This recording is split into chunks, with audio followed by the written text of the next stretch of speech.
Student, how are you?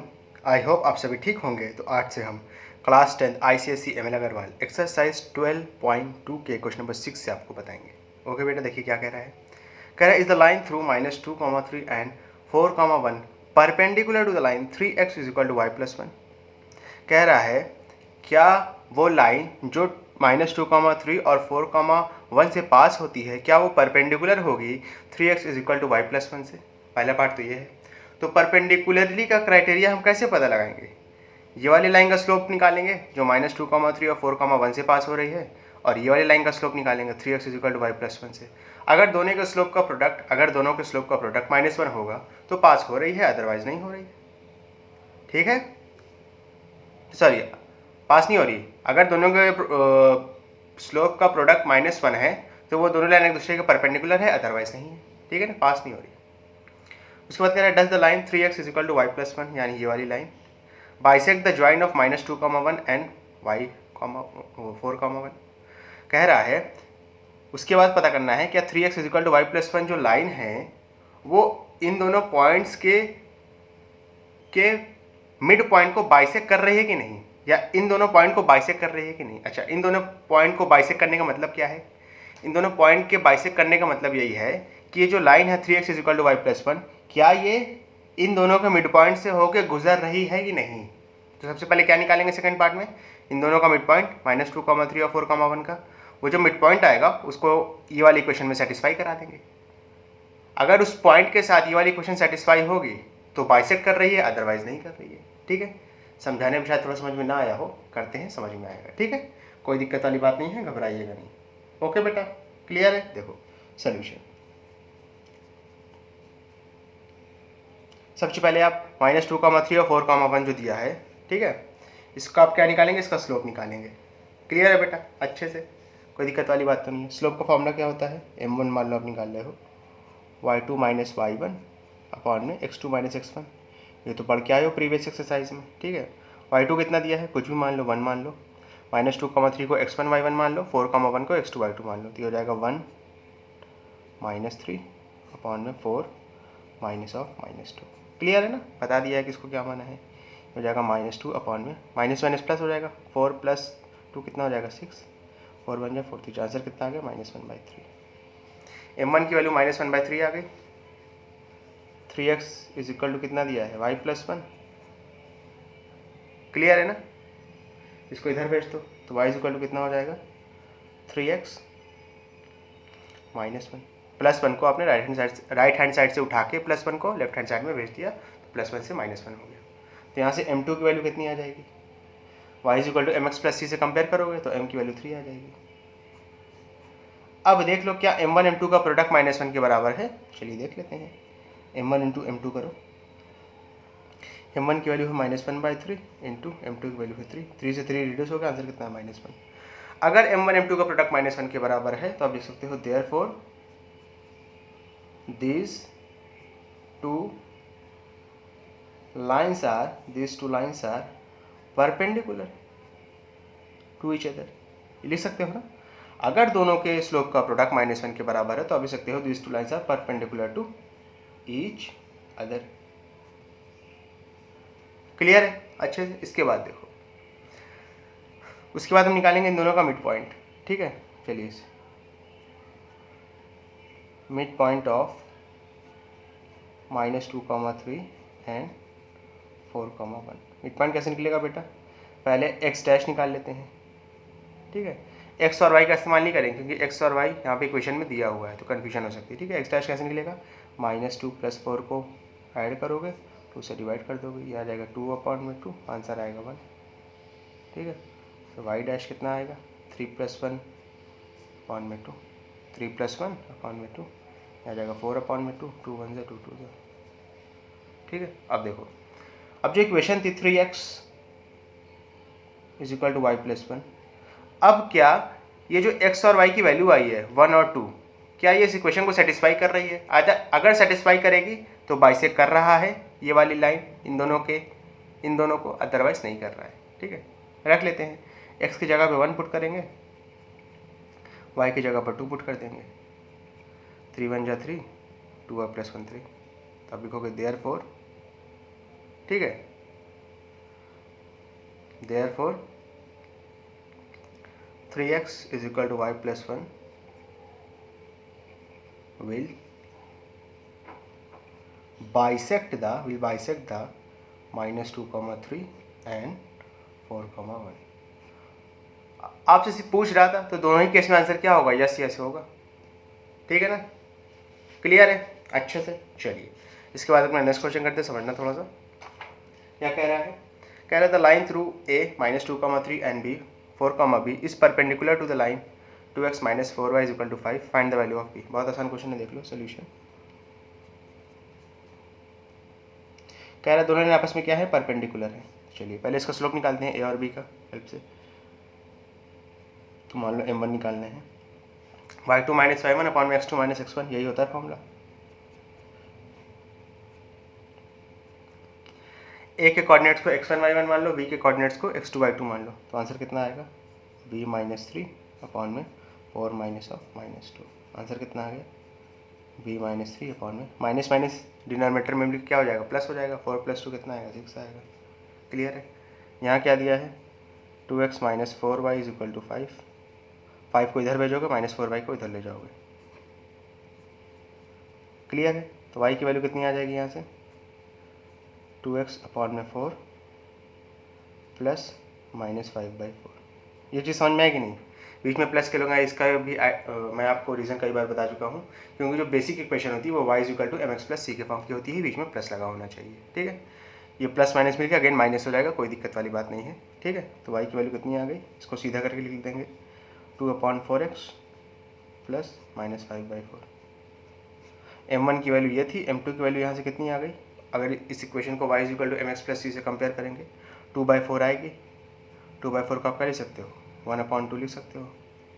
उसके बाद कह रहा है ये दोनों लाइन आपस में क्या है, परपेंडिकुलर है, तो m1 और m2 का प्रोडक्ट क्या होगा, -1 के बराबर होगा अगर परपेंडिकुलर है। तो यहाँ पे देख लो, m1 into m2 is equal to -1। m1 की वैल्यू है b - 3 अपॉन में 6 इंटू m2 की वैल्यू है 1/2 इज इक्वल टू -1। ये कितना आ गया, b - 3 को 1 से मल्टीप्लाई करेंगे, b - 3 ही रहेगा, 6 2 12 इज इक्वल टू -1 उधर जाएगा, तो b - 3 इज इक्वल टू -12 हो जाएगा। इसको इधर भेज दो, तो -12 + 3, आंसर कितना आ गया b की वैल्यू का, -9। क्लियर है बेटा, अच्छे से, कोई दिक्कत वाली बात तो नहीं है, बात है तो बताओ। ओके, आंसर चेक कर लेने दीजिए बेटा, फिर चलते हैं आगे। चलिए -9 बिल्कुल करेक्ट है। ओके चलिए इसके बाद देखेंगे थोड़ा सा, देखो क्या कह रहा है।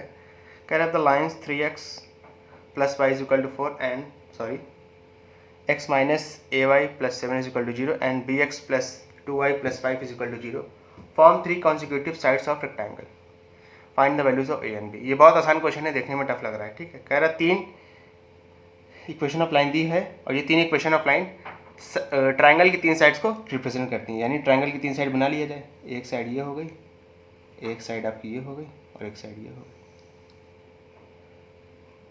90 डिग्री का एंगल होता है वर्टेक्स, ये पता होना चाहिए आपको ट्राइंगल में। ठीक है, एक इक्वेशन ऑफ लाइन है 3x + y = 4, इसकी दिया हुआ है x - ay + 7 और इसकी दिया हुआ है bx + 2y + 5। तो बहुत आसान क्वेश्चन है बेटा, a और b की वैल्यू पता करनी है। तो देखो इसको हम लिख देते हैं a b c and d। जो ए बी है वो बी सी के क्या है, परपेंडिकुलर है, तो दोनों के स्लोप का प्रोडक्ट क्या होगा, -1 होगा। उस तरीके से ए बी और सी डी आपस में क्या है, पैरेलल है। ये तो पता होना चाहिए कि रेक्टेंगल की अपोजिट साइड क्या होती है, पैरेलल होती है। तो ए बी और सी डी के जो स्लोप होगा वो आपस में बराबर होगा। एक बार फिर से, ए बी और बी सी एक दूसरे का परपेंडिकुलर है, इनके स्लोप का प्रोडक्ट -1 के बराबर होगा। पहला पॉइंट, ए बी और सी डी एक दूसरे के पैरेलल है, तो इन दोनों का स्लोप आपस में बराबर होगा। यही तो कॉन्सेप्ट यहाँ पे लगेगा, ए और बी की वैल्यू निकल आएगी। चलिए निकालते हैं। ठीक है, सोल्यूशन। सबसे पहले हम ए बी लाइन के बारे में बात करेंगे। ठीक है, ए बी के बारे में यहाँ के क्या दिया है, 3x + y = 4, तो y की वैल्यू कितनी आ जाएगी, -3x -4। आप अगर इसको और अच्छे से लिखना चाहें तो -3x + -4 ऐसे लिख सकते हो, क्योंकि y = mx + c फॉर्म का होता है। यहाँ से अगर कंपेयर कर दो तो m की वैल्यू कितनी है, m1 मान लो, m1 की वैल्यू कितनी आ गई, -3 आ गई। क्लियर है। इसे कि BC के लिए निकाल लेते हैं। BC की क्वेश्चन क्या दी है, x minus ay plus 7 is equal to 0। Is equal to 0 लिख दो बेटा, या नहीं लिखा है वरना गलती हो जाएगी आपसे। क्लियर है। माइनस ay की वैल्यू कितनी आ जाएगी, -x माइनस 7, तो y इज इक्वल टू कितना हो गया, -x अपॉन में -a प्लस -7 अपॉन में -a। माइनस साइन से माइनस साइन दोनों जगह क्या हुआ, एलिमिनेट हो गया। ये -a इधर आएगा, दोनों को डिवाइड करेगा -x और -7 को, ठीक है। तो y इज इक्वल टू कितना आ जाएगा, ये आ जाएगा 1 upon a into x plus 7 upon a। तो यहाँ से m2 की वैल्यू कितनी आ जाएगी बेटा, y is equal to mx plus c से कंपेयर करोगे 1/a आएगी। क्लियर है अच्छे से। उसी तरीके से आप इसको निकाल लो, CD के लिए निकाल लो। ना दिया है bx plus 2y plus 5 is equal to 0। 2y की वैल्यू कितनी आ जाएगी, -bx माइनस 5, तो y की वैल्यू कितनी आ गई, -b अपॉन 2x प्लस -5/2, ठीक है। तो यहाँ से वैल्यू कितनी आ गई m3 की, y is equal to mx plus c से कंपेयर करोगे इस इक्वेशन को पूरी, तो आएगा -b अपॉन में 2। अब देखो, ठीक है, यहाँ पे लिख लो AB is perpendicular to BC। दिखाई दे रहा है AB और BC परपेंडिकुलर है, तो AB का स्लोप और BC का स्लोप का प्रोडक्ट कितना होगा, -1 होगा। तो m1 इंटू m2 बराबर कितना होगा, -1 होगा। m1 की वैल्यू -3 है, m2 की वैल्यू 1/a है, इज इक्वल टू -1 इधर आएगा, a उधर चला जाएगा, -3 अपॉन में -1 इंटू 1, माइनस साइन से माइनस साइन एलिमिनेट हुआ, ठीक है। 3 1 जा 3 अपॉन में 3, आंसर कितना हो जाएगा, a की वैल्यू 3 ही हो जाएगा। क्लियर है अच्छे से, कोई दिक्कत वाली बात तो नहीं। अब देखो AB और CD आपस में क्या है, पैरेलल है ना। तो देखो AB is parallel to CD, तो m1 और m3 आपस में क्या होगा, इन दोनों का स्लोप बराबर होगा। m1 की वैल्यू कितनी है, m1 की वैल्यू कितनी है, -3 है। m3 की वैल्यू कितनी है, -b/2 है, ठीक है। माइनस साइन से माइनस साइन एलिमिनेट हुआ, 2 उधर जाके 3 से मल्टीप्लाई हो जाएगा, b की वैल्यू कितनी आ गई, 6 आ गई। क्लियर है बेटा अच्छे से, कोई दिक्कत वाली बात तो नहीं है। बात है तो बताओ, देख रहे हो ना कितनी आसानी के साथ आ गया, हमने बहुत ज़्यादा मशक्क़त नहीं की, ठीक है। चलिए नेक्स्ट पार्ट देखिए क्या कह रहा है, कह रहा find the equation of a line which has y intercept. अच्छा y इंटरसेप्ट यानी y को काट रहा है, अच्छा y इंटरसेप्ट यानी y एक्सिस पे काट रहा है, और अगर y एक्सिस पे काटेगा तो x यहाँ पे क्या हो जाएगा, 0 हो जाएगा। तो y इंटरसेप्ट जो है 4 पे है, तो इसका जो कोऑर्डिनेट होगा वो क्या हो जाएगा, 0,4। ये तो बता चुका हूँ प्रीवियस एक्सरसाइज में कैसे करते हैं, ठीक है। And is parallel to the line 2x minus 3y minus 7 is equal to 0, ठीक है। और आसान क्वेश्चन देखो सोल्यूशन। अब इसका सेकेंड पार्ट करते हैं इसके बाद। कह रहा है एक लाइन है, एक लाइन की क्वेश्चन बताओ जो कि जिसका y इंटरसेप्ट क्या था, 4 था, यानी इसका कोऑर्डिनेट क्या हो जाएगा, 0,4। जाहिर सी बात है अगर y इंटरसेप्ट 4 है तो x एक्सिस पे 0 हो जाएगा, तो आपका कोऑर्डिनेट क्या होगा, 0,4। कह रहा है वो पैरेलल है इस लाइन के, यानी 2x minus 3y minus 7 is equal to 0, यानी जिस लाइन की बात कर रहे हो उसका स्लोप क्या होगा, इस लाइन के स्लोप के बराबर हो जाएगा, क्योंकि दोनों आपस में पैरेलल हैं, और अगर पैरेलल है तो दोनों का स्लोप बराबर होगा। ठीक है ना बेटा, अच्छे से क्लियर हुआ कि नहीं। चलो तो पहले इसका स्लोप निकालेंगे। 2x minus 3y minus 7 is equal to 0 हो जाएगा। 2x minus 7 is equal to 3y को इधर भेज दिया राइट हैंड साइड में, कोई दिक्कत वाली बात नहीं है, ठीक है, कर सकते हैं अच्छे से। ओके, इसके बाद देखो हो जाएगा 2x minus 7 is equal to y upon में 3 इधर अपॉन में 3 इधर, तो y इज इक्वल टू कितना आ गया, 2/3x प्लस 7/3। यहाँ से अगर स्लोप निकालना चाहे m की वैल्यू तो कितनी आएगी, 2/3 आ जाएगी। यानी जिस लाइन की इक्वेशन आप निकालने जा रहे हो उसका स्लोप भी क्या होगा, 2/3 होगा, क्योंकि ये वाली लाइन और जिस लाइन की इक्वेशन आप निकालने जा रहे हो दोनों आपस में पैरेलल हैं। ठीक है, अगर आपको स्लोप पता हो और एक पॉइंट दिया हो तो आप इक्वेशन ऑफ लाइन नहीं निकाल सकते। y minus 5 is equal to m x minus x1 previous exercise में बताया था, m की वैल्यू पता चल गई है, एक पॉइंट भी दिया आपको 0,4, निकाल लो। ठीक है, y minus y1 is equal to m x minus x1, y minus यहाँ पे y1 कितना दिया है 4 दिया है, हो जाएगा 2/3 x माइनस x1 यहाँ कितना दिया है 0 दिया है, निकाल लो, क्रॉस मल्टीप्लाई कर देते रहेगा 3y minus 12 is equal to 2x, सब इधर भेज दो 2x माइनस 3y, ठीक है, प्लस 12 इज इक्वल टू 0, ऐसे ही लिखोगे, इसको सीधा करके लिख दो उसके बाद 2x minus 3y plus 12 is equal to 0। Clear है बेटा? अच्छे से, कोई दिक्कत वाली बात तो नहीं है, बात है तो बताओ। ओके, उसके बाद क्या कह रहा है देखो जरा, कह रहा find the coordinate of the point where it cuts the x axis. कह रहा है कोऑर्डिनेट ऑफ पॉइंट बताओ जहाँ पे ये एक्स एक्सिस को काटेगी, ये वाली लाइन। जाहिर सी बात है, अगर एक्स एक्सिस को काटेगी तो यहाँ पे वाई कितना हो जाएगा 0 हो जाएगा ना, तो इस इक्वेशन में वाई की जगह 0 रख दो। समझ में आ रहा ना? क्वेश्चन में कह दिया कि वो पॉइंट बताओ जहाँ पे एक्स एक्सिस को काटेगी, एक्स एक्सिस को काटेगी मतलब वहाँ पे वाई 0 होगा, तो यहाँ पे 0 रख दो उठा के,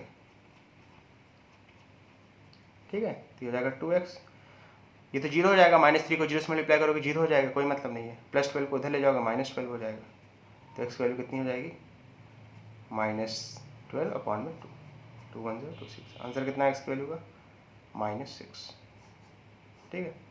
कोऑर्डिनेट क्या हो जाएगा, x, y लिखते हैं ना, x हो जाएगा -6 और x एक्सिस पे ही काट रहा है तो y 0 हो जाएगा, आंसर कितना आ गया -6, 0। क्लियर है बेटा अच्छे से? चलिए इसके बाद अपना नेक्स्ट क्वेश्चन करते हैं, समझना थोड़ा सा। ओके चलो समझना बेटा अच्छे से, ओके, कोई दिक्कत वाली बात नहीं है।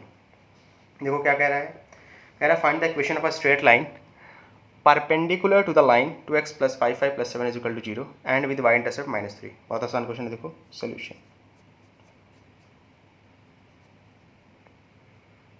ठीक है। सबसे पहले आप इसका स्लोप निकालो, 2x + 5y + 7 = 0, तो 5y की वैल्यू कितनी आ जाएगी -2x - 7, y की वैल्यू कितनी आ गई -2/5x प्लस -7/5। अगर इस इक्वेशन को y = mx + c से कंपेयर कर दो तो m1 की वैल्यू कितनी आ जाएगी -2/5, ठीक है।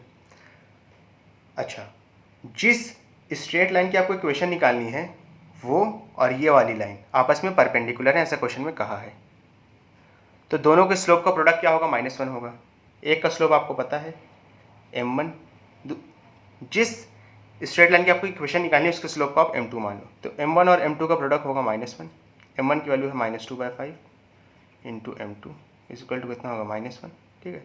शिफ्ट कर लो तो m2 की वैल्यू कितनी आएगी -1 इंटू 5/2, माइनस साइन से माइनस साइन एलिमिनेट हुआ, 1 को 5 से मल्टीप्लाई करेंगे 5 आएगा /2, ठीक है। और देखो यहाँ पे क्या कह रहा है, कह रहा है and with y intercept -3, y intercept -3 है तो इसका कोऑर्डिनेट कितना हो जाएगा बेटा, कह रहा है y पे -3 काट रहा है यानी y एक्सिस पे, तो x ऑटोमेटिकली क्या हो जाएगा बेटा 0 हो जाएगा, ये तो जाहिर सी बात है, तो इसका हो जाएगा आपका कोऑर्डिनेट 0, -3, ठीक है। आपको जिस स्ट्रेट लाइन की इक्वेशन निकालनी है उसका स्लोप पता है, एक पॉइंट पता है जहाँ से वो गुजर रहा है, इक्वेशन लगा दो। कौन सी इक्वेशन लगेगी, y - y1 = m x - x1, y1 की जगह क्या रखेंगे -3 रखेंगे, m की वैल्यू कितनी है 5/2 है, यहाँ से देखो, ठीक है, x - x1 की वैल्यू कितनी है 0 है, हो जाएगा y + 3 माइनस माइनस मिलकर प्लस हो जाएगा, 2 इधर शिफ्ट हो जाएगा मल्टीप्लाई हो जाएगा, ये हो जाएगा 5x, हो जाएगा 2y + 6 = 5x, 2y + 6 को राइट हैंड साइड में भेज दो, इधर 0 बचेगा, तो हो जाएगा 5x - 2y - 6, इसको सीधा करके लिख लो 5x - 2y - 6 = 0। ओके बेटा, क्लियर है अच्छे से, कोई दिक्कत वाली बात तो नहीं है, बात है तो बताओ। स्टूडेंट अगर आपको ये वीडियो पसंद आई तो इसको लाइक करें, कमेंट करें, शेयर करें और इस वीडियो को उन बच्चों तक ज़रूर पहुँचाएं जो कोचिंग को अफोर्ड नहीं कर सकते। Thank you.